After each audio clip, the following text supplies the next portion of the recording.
En janvier 2018, lors du Forum économique de Davos, j'apprenais dans un rapport publié par l'Oxfam, ONG de lutte contre la pauvreté, que plus de 80% de la richesse mondiale allait aux 1% les plus riches.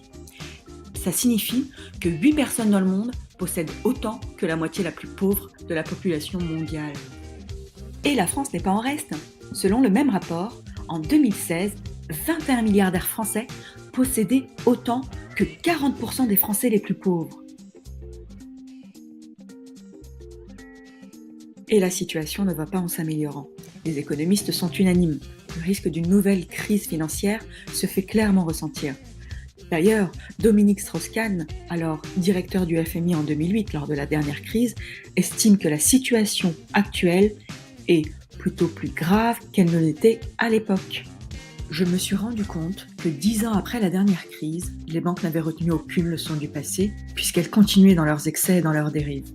C'est de là que part véritablement ma réflexion pour cette thèse. Je me suis demandé quelles étaient les solutions pour rendre notre économie plus saine et plus pérenne.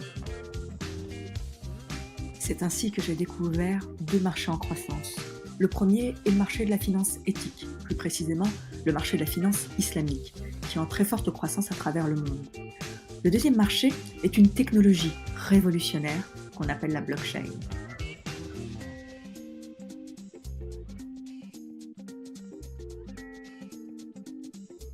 La première partie de cette thèse visera justement à mieux comprendre le fonctionnement d'une blockchain.